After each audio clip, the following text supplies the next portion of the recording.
Hello students, आज हम पढ़ेंगे इलेक्ट्रोकेमिस्ट्री का topic variation of molar conductivity with concentration for strong and weak electrolyte के लिए। पिछली वीडियो में मैंने मोलर कंडक्टिविटी का विद डाइल्यूशन के साथ बताया था। वैसे मतलब डाइल्यूशन बढ़ाना और कंसंट्रेशन घटाना एक ही बात है, बट आज हम पर्टिकुलर केसेस पढ़ेंगे स्ट्रॉन्ग और वीक इलेक्ट्रोलाइट के लिए। उनके लिए ग्राफ को प्लॉट करके हम उसकी डिटेल डिस्कस करेंगे। सिर्फ मोलर कंडक्टिविटी, पिछले में हमने कप्पा के बारे में पढ़ा था, जो कंडक्टिविटी थी, स्पेसिफिक कंडक्टेंस था, इक्विवेलेंट और मोलर कंडक्टिविटी शॉर्ट में पढ़ा था कि बढ़ती है। अब हम देखेंगे कि स्ट्रॉन्ग और वीक इलेक्ट्रोलाइट में इसका क्या इफेक्ट है। इस टॉपिक को समझने से पहले मैं आपको एक वर्ड बताऊंगी, इनफाइनाइट डाइल्यूशन, जिसका ग्राफ में बहुत ज़्यादा यूज़ है। इस टर्म को बुक में कोई एक्सप्लेनेशन इसकी अलग से नहीं दी हुई, बट मैं आपको समझाने के लिए बताऊंगी, तो इसीलिए आप इसके नोट्स जरूर बनाएं। फॉर एग्जाम्पल देखो, मैंने एक डाटा बनाया अपनी तरफ से। मान लेते हैं हमने कोई एक्सपेरिमेंट किया, कोई भी इलेक्ट्रोलिटिक सॉल्यूशन लिया, 1 ml सॉल्यूशन ले लिया, उसकी कंसंट्रेशन क्या है, 1 है। तो हमने मान लो ऑब्जर्व किया, ऐसा देखा गया, एक्सपेरिमेंट किया, और मुझे ऑब्जर्व हुआ एक्सपेरिमेंट से उसकी लैम्डा एम, लैम्डा आप समझ सकते हो इसको इसको कई भी जो होते हैं केमिस्ट, कुछ टीचर्स भी कह सकते हो आप, इसको स्टडी कैप से भी पढ़ते हैं, cap M, cap E Q, but lambda भी बोलोगे तुम्हें कोई फर्क नहीं पड़ता, बट हमने लिखना ही है वैसे तो, बट आपको नोटेशंस पता होनी चाहिए। कईयों में बोला जाता है cap M, cap E Q, equivalent conductivity को। तो मैं इसके बारे में बता रही थी कि कंसंट्रेशन अगर मान लो 1 ml डाला, तो आपने देखा कि मान लो उस टाइम पे कंडक्टिविटी, मोलर कंडक्टिविटी 0.2 थी। फिर मैंने कंडक्टेंस के अंदर उसको ऑब्जर्व किया आफ्टर 2 ml के ऊपर, मतलब 1 ml और डाल दिया सॉल्यूशन। कंसंट्रेशन मैंने क्या देखी कि 2 ml करती गई मैंने। अगर 2 ml करती जा रही हूँ, यानी कि मैं कंसंट्रेशन को क्या कर रही हूँ, एक तरह से घटा रही हूँ, पानी और डाल रही हूँ, तो डाइल्यूशन कर रही हूँ मैं उसका। आप समझ रहे हैं ना इस बात को। डाइल्यूशन करने पर मैंने क्या देखा, जब इसकी कंसंट्रेशन 2 थी, ज़्यादा हो गई, तब मैंने क्या देखा कि इसके अंदर क्या थी, कंडक्टिविटी 0.21 थी। जब मैंने 3 ml पानी डाला तो क्या देखा, तो इसकी जो कंडक्टिविटी थी 0.22 थी, इतनी बढ़ गई। 4 पे 0.23 थी। 5 पे देखा कि मैंने डायरेक्ट 0.3 हो गई। 6 पे भी यही रही 0.3, 7 पे भी 0.3, 8 पे भी 0.3, मान लेते हैं कि इतनी हो गई। यहाँ पर देखा कि एक वैल्यू क्या आने लगी, मतलब अब मैं और डाइल्यूशन कर रही हूँ और पानी डाल रही हूँ, तो इस पर कोई इफेक्ट नहीं पड़ रहा। तो आप कंसंट्रेशन से मतलब ये समझ जाना यहाँ पर कि कंसंट्रेशन क्या कर रही हूँ, मैं बढ़ा रही हूँ। मेरा मतलब कंसंट्रेशन बढ़ाने से नहीं है, ये डाइल्यूशन वर्ड लिख सकते हो आप। डाइल्यूशन के लिए मैंने कितना सोल्यूशन डाला, डाइल्यूशन बढ़ा रही हूँ। तो मैंने डाला तो ये देखा कि इसके अंदर 0.3 ही आ रही है। अब डाइल्यूशन क्यों डाला, इसके लिए आप पिछली वीडियो देखोगे, क्योंकि हमने पढ़ा था डाइल्यूशन बढ़ने से कंडक्टिविटी बढ़ती है। तो कंसंट्रेशन से कंफ्यूज नहीं होना, तो आप ये ना समझ लेना कि कंसंट्रेशन बढ़ रही है। तो मैंने क्या देखा, इतनी आगे मैं जितना भी पानी डालती जाऊँ, कंडक्टेंस में कोई चेंज नहीं आता, एक कांस्टेंट वैल्यू होती है। तो ये कांस्टेंट वैल्यू जिस पॉइंट पर कांस्टेंट आनी शुरू हो गई, उसके बाद कोई चेंज आना शुरू नहीं हुआ, उस कंडक्टेंस को बोलते हैं एट इनफाइनाइट डिल्यूशन। नाम से आपने ये नहीं समझना इनफाइनाइट पानी डाल दिया। इनफाइनाइट डिल्यूशन का मतलब, और इसके अंदर हम क्या करते हैं, डाइल्यूशन नहीं करने का कोई फायदा ही नहीं होता। डाइल्यूशन करने का मतलब और डाइल्यूशन नहीं करते, इनफाइनाइट। इसका मतलब ये हुआ कि अगर हम इसमें डाइल्यूशन करेंगे भी, तो भी इसकी कंडक्टेंस के ऊपर कोई फर्क नहीं पड़ेगा। और इस टर्म को एक नाम भी दिया जाता है कि जो डाइल्यूशन होती है, या इसको कह लो कंडक्टेंस कह सकते हो आप, कंडक्टेंस एट जीरो कंसंट्रेशन भी बोला जाता है। क्योंकि यहाँ पर कंसंट्रेशन का मतलब, जीरो का मतलब चेंज नहीं आता कंसंट्रेशन में। इसका मतलब ये नहीं है कि कंसंट्रेशन मतलब डाइल्यूशन बढ़ता जा रहा है तो कंसंट्रेशन घटती जा रही है। इसका मतलब यही हुआ ना, अगर मान लो किसी में पानी और डाल रहे हो, और ज़्यादा डाल रहे हो, डाइल्यूट कर रहे हो, तो कंसंट्रेशन उसकी घटा रहे हो।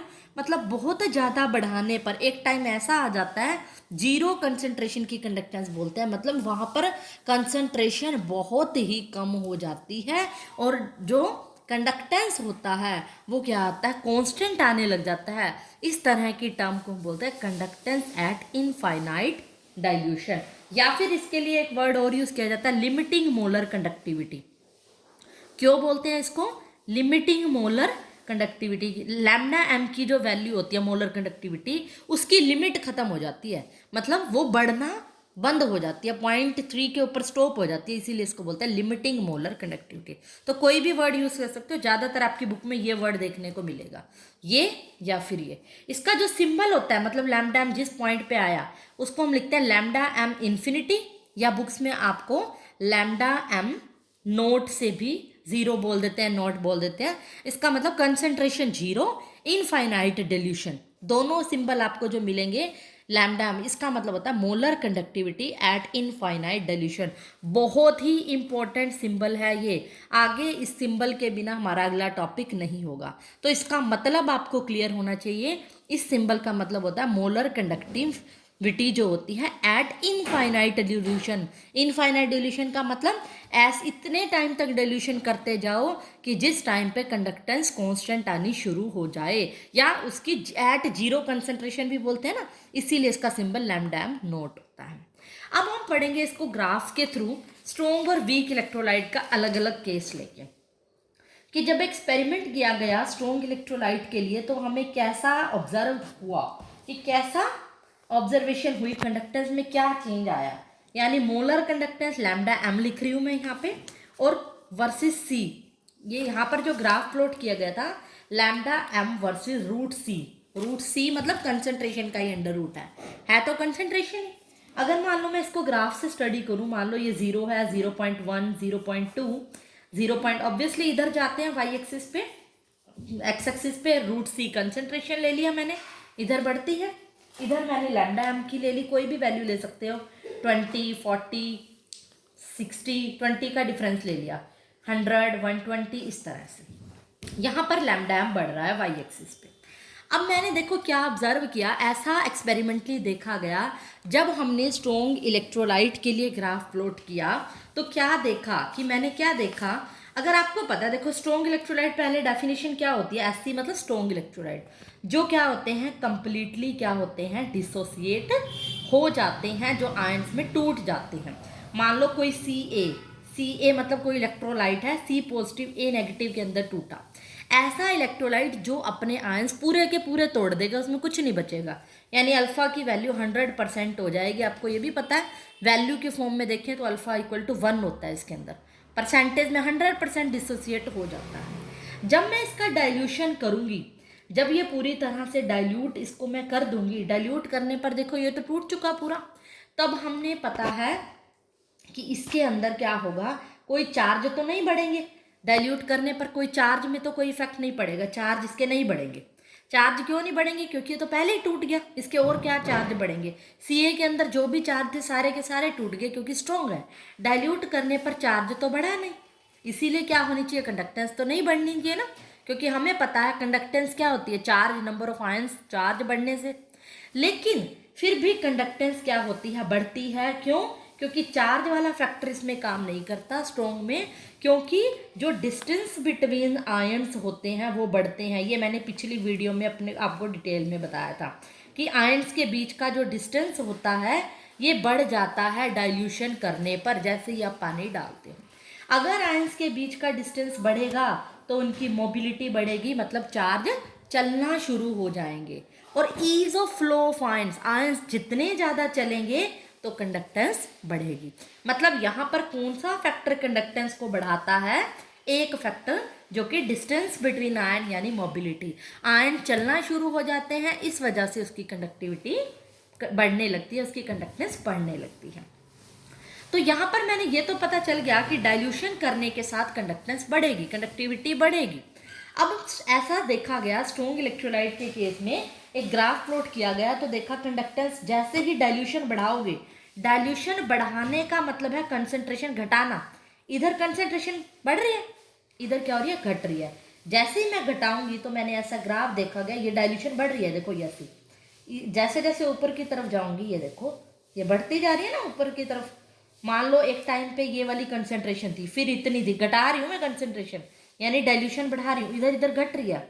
और मैंने क्या देखा, जब एक ग्राफ प्लॉट किया तो डाइल्यूशन बढ़ाने पर कंडक्टिविटी बढ़ रही थी। इस तरह का ग्राफ हमें मिल गया और मैंने इसको ड्रॉ कर दिया। ये एकदम से क्या होता है, बिल्कुल थोड़ा थोड़ा थोड़ा करते चेंज हो जाता है, क्योंकि इसके अंदर आयन तो बढ़ते ही नहीं है, एक ही फैक्टर होता है ना, सीधा इसी तरह से स्ट्रेट लाइन इसलिए आती है क्योंकि इसमें सिर्फ मोबिलिटी की वजह से कंडक्टिविटी बढ़ती है। और एक पॉइंट, जिस पॉइंट पे मैंने अभी आपको डेफिनेशन बताई थी इनफाइनाइट डाइल्यूशन की, कि जिस पॉइंट पर कि कंडक्टेंस क्या आने लग जाए, कंडक्टिविटी क्या आने लग जाए, कांस्टेंट आने लग जाए, उसको लैम्डा एम नॉट यानी कि कंडक्टेंस एट इनफाइनाइट डाइल्यूशन कहते हैं। इसका मतलब अब यहाँ पर ये टच करेगी इसको, अब इसका मतलब आगे जो हम ग्राफ प्लॉट करेंगे यहाँ पे वैल्यू कांस्टेंट आएगी, इससे ज़्यादा तो वैल्यू नहीं आएगी, रुक जाएगी।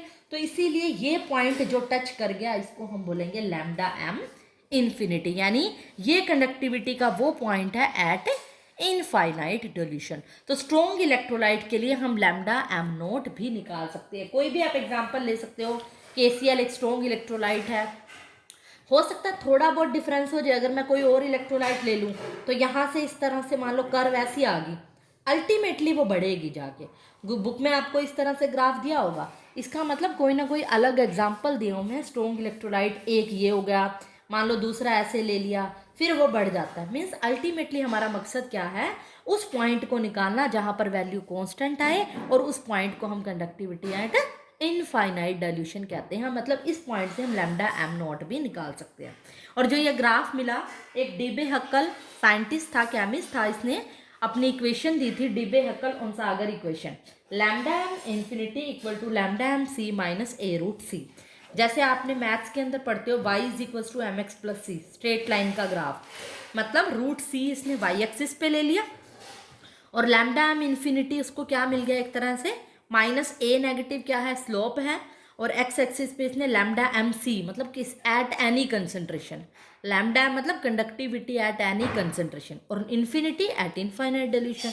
ये पॉइंट हमें मिल जाता है अल्टीमेटली। मतलब इसको जब क्रॉस करोगे ये वाई एक्सिस पे, ये एक्स एक्सिस पे आएगा, और आपको ये पॉइंट इससे मिल जाता है। इससे कंपेयर किया गया था डीबे हक्कल ओंसागर इक्वेशन जिसको कहा जाता है। एक साइंटिस्ट थे जिन्होंने अपनी इक्वेशन दी थी, इससे कंपेयर किया था। कई बार क्वेश्चन पूछ लेता है सिर्फ डीबे हक्कल ओंसागर इक्वेशन क्या होती है, वो मतलब ये था स्ट्रॉन्ग इलेक्ट्रोलाइट के लिए जब कंडक्टिविटी के लिए ग्राफ प्लॉट किया गया था तो इसने उस इक्वेशन से कंपेयर किया था। और इसमें कोई लंबी चौड़ी बात नहीं है, मेन पॉइंट इनफाइनाइट डाइल्यूशन को समझ के ये फैक्टर समझना है, जिसकी ज़्यादा एक्सप्लेनेशन बुक में आपको हो सकता है ना आए, बट मेरी वीडियो को बार बार देखोगे तो आपको इजीली समझ आ जाएगा कि स्ट्रॉन्ग इलेक्ट्रोलाइट के लिए ग्राफ ऐसा है। अब बड़ा ही इंटरेस्टिंग पॉइंट हो जाएगा वीक इलेक्ट्रोलाइट के लिए, अगर आपको ये समझ आ गया तो। जब हमने वीक इलेक्ट्रोलाइट के लिए ग्राफ प्लॉट किया तो हमने क्या देखा, मैं इसी के अंदर ग्राफ प्लॉट कर रही हूँ, दोबारा मुझे ग्राफ नहीं बनाना पड़ेगा, बट आप अंडरस्टूड हो गए। मैं इसको कोई भी मान लो एसिटिक एसिड है, वीक होता है, मैंने जब ग्राफ देखा, अब आपको यहाँ समझाने की जरूरत है, पॉइंट लिए, पॉइंट मतलब डाइल्यूशन के साथ मतलब कंसंट्रेशन घटते हुए देखा।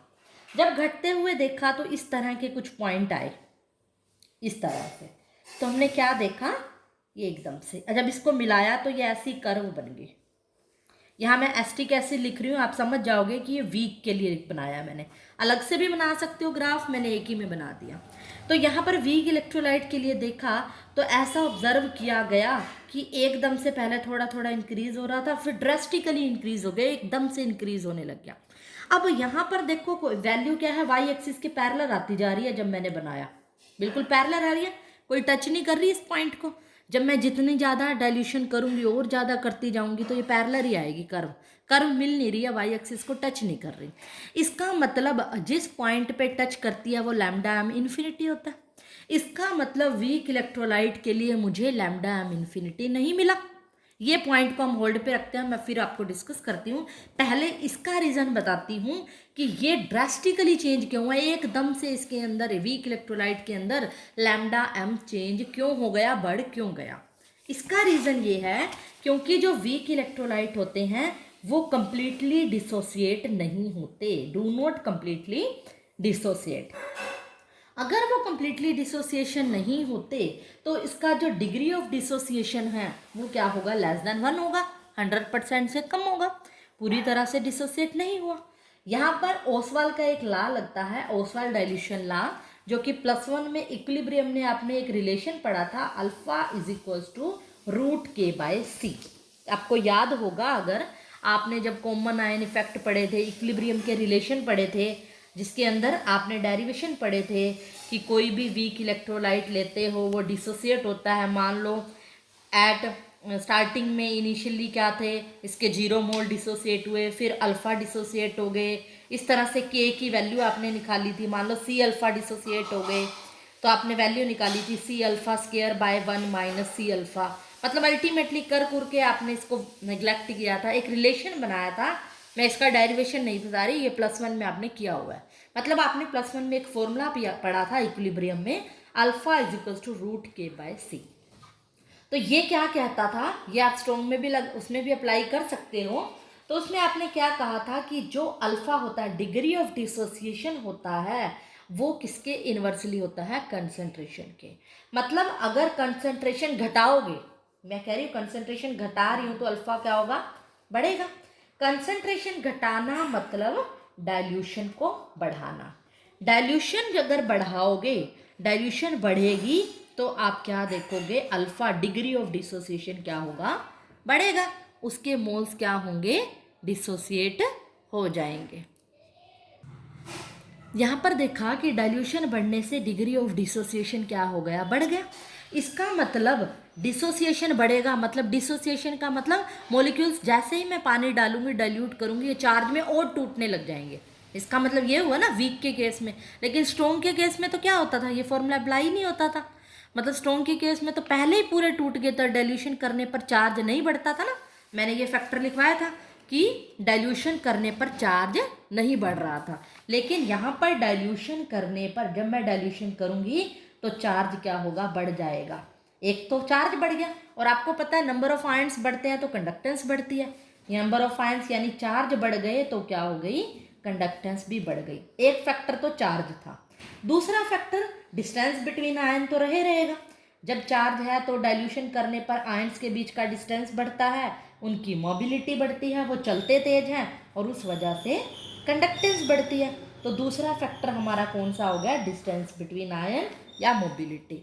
अब यहाँ पर कंडक्टेंस को बढ़ाने वाले दो फैक्टर हैं, चार्ज भी और डिस्टेंस भी। इसीलिए इसकी जो कर्व के अंदर जो चेंज आया वो ड्रास्टिकली चेंज आया, ये एकदम से इंक्रीज हो गए। स्ट्रॉन्ग के अंदर सिर्फ चार्ज फैक्टर था, इसमें चार्ज और डिस्टेंस दो फैक्टर हैं, इसीलिए इसमें चेंज आया। अब लास्ट पॉइंट हमारा रह गया कि ये कर्व इसको टच नहीं हुई, इसीलिए मैंने कहा था जिस पॉइंट पे टच हो जाती है उस पॉइंट को लैम्डा एम नोट कहते हैं। लेकिन यहाँ पर कर्व एक इसके साथ वाई एक्सिस के पैरेलल चल रही है, जैसे जैसे डाइल्यूशन बढ़ा रही हूँ, तो इसीलिए लैम्डा एम इन्फिनिटी पॉइंट हमें नहीं मिलता। किस केस में, वीक इलेक्ट्रोलाइट में।